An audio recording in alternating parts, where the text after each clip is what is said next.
Welcome to the first episode of this Warhammer podcast I'm starting. Today we'll just be looking at a entry level of Warhammer 40K. Now, Warhammer 40K is owned by a company named Games Workshop. Warhammer 40K itself is a franchise in sci-fi setting. Now, in this sci-fi setting, there is multiple content, you could say. There is a thing called the Black Library, which hosts a plethora of books that could fit anyone, including horror, more action stories, more mysteries, plenty of novels, even some humor in this grim dark setting. Now, the whole point of Warhammer 40K is that it is a grim dark setting where heroes are few but villains are many. Now, Warhammer 40K originated as a tabletop war game with several factions in it. Some of the factions being the Imperium of Man, Chaos, the Tau, Necrons, Eldar, Orcs, and more. Today we won't be diving too deep into the factions. We'll only be going over a brief overview of the setting itself and what exactly it is. So, without any more delays, let us begin.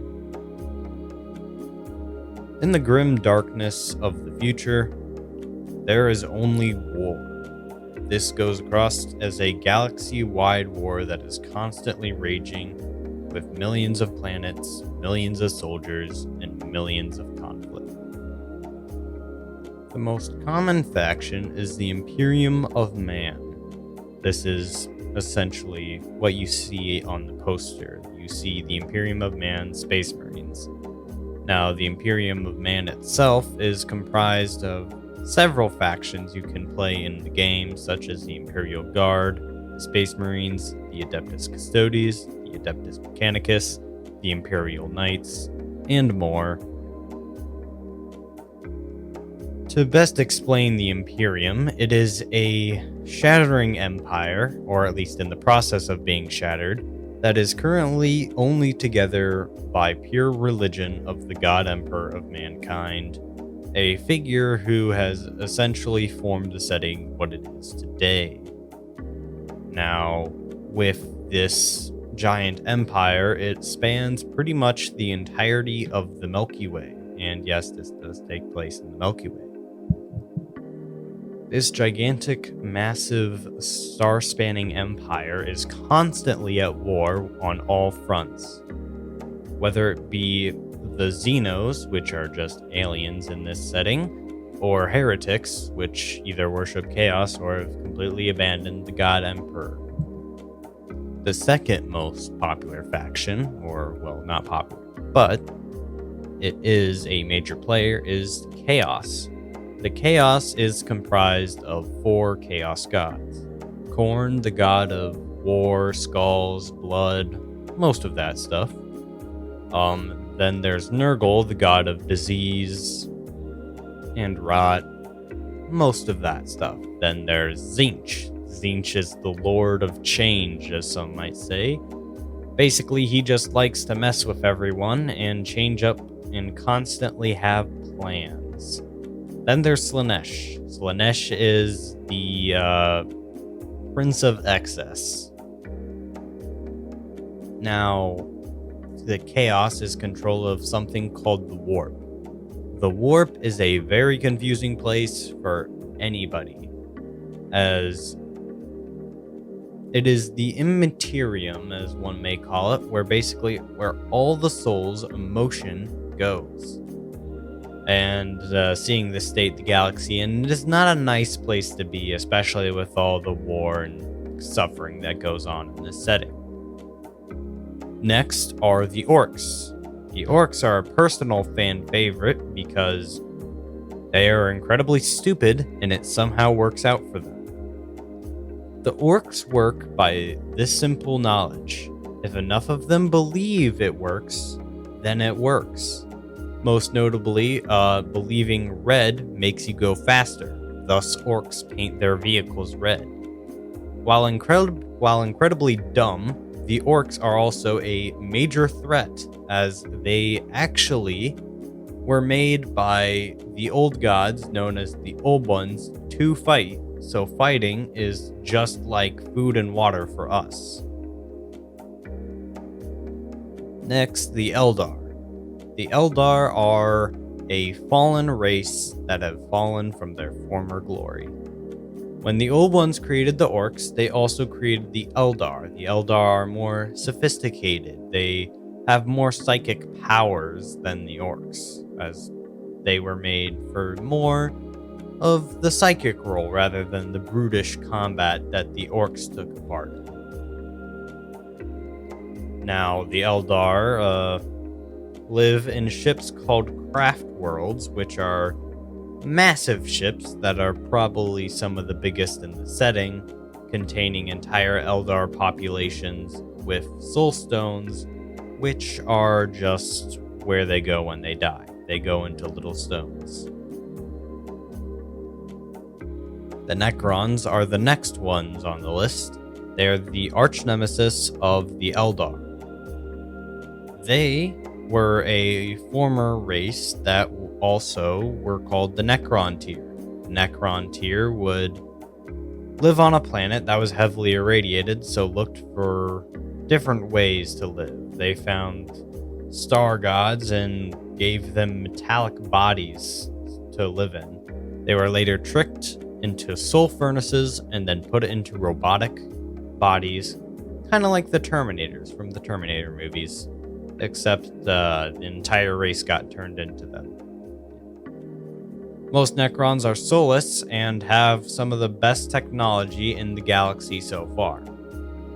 The next race we'll talk about is the Tyranids. The Tyranids themselves are probably one of the biggest threats in the galaxy currently. The Tyranids have an unknown number out of the galaxy and have a constant stream of them coming in. The Tyranids are a constantly evolving bioforms and a hive mind that wants to consume the galaxy as a whole, and we do not know where they came from, but it can be assumed that they've already consumed a few galaxies. Next are the Dark Eldar. The Dark Eldar are basically Eldar, but they chose a different path. That path involving a lot of torture of other races. There are some other factions, such as the Tau, basically the space communists that have mechs and Gundams.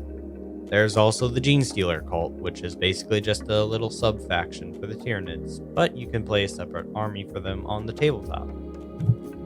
Now, with all the factions out of the way, I can start explaining the setting a little more. Now, the setting is set in the 41st millennium. Thus, it's called Warhammer 40K. Now, the state the galaxy in isn't going that well. Currently, in the galaxy, there is a giant rift in the middle of the material plane called the Eye of Terror. The Eye of Terror is a direct gateway to the Warp. And the Warp is not a fun place and where chaos lives, meaning the Imperium has effectively been split in two. Now, some of the more troublesome aspects is that the Imperium is still on the verge of collapsing. They still are suffering a lot, but they're managing so far, and they've gotten two Primarchs, which will come important later, those Primarchs being Roboute Gilliman and Lionel Johnson. So a lot of people may be wondering what Primarchs are, so I guess I'll explain that right now. So a Primarch is one of the God Emperor's 20 sons. Well, actually 18. There was 20 of them, but we don't know what happened to 2 of them. They've been purged from Imperial records. The Primarchs all had differing personalities, and most of them are dead. And another thing, half of them fell to chaos, and half of them stayed loyal to the Imperium, which basically held the events for the Horus Heresy. There's a gigantic book series on the Horus Heresy you can read in the Black Library. So another thing about the Primarchs is that, the Emperor himself is currently sitting on something called the Golden Throne.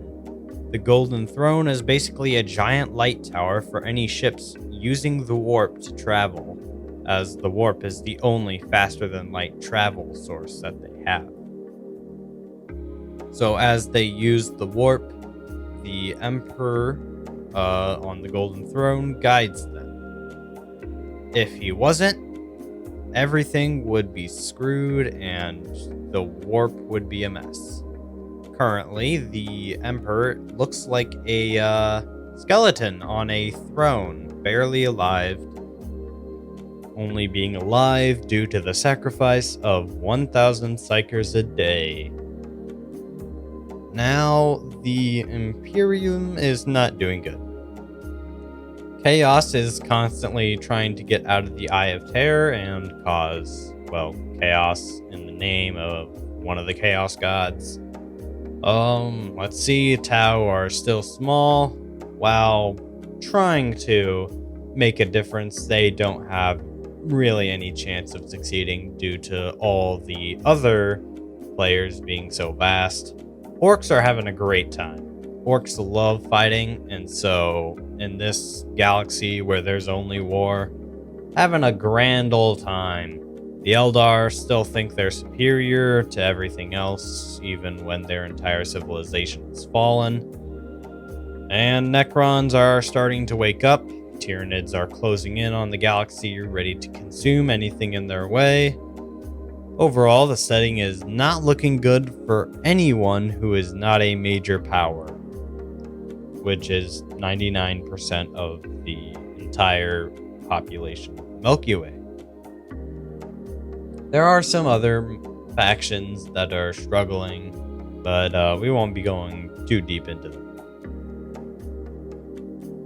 With the constant state at war, the Imperium has one thing that they basically rely on most of the time, that being the Adeptus Astartes, or Space Marines, which are the cover boys of Warhammer 40K. Space Marines are probably one of the most known factions in Warhammer 40K. Being under the Imperium of Man, the Space Marines are 8 foot tall, or bearing in that height range, genetically modified like any grocery store vegetables, and they are basically just killing machines that have giant guns that shoot giant cans of explosives and armor-piercing explosives.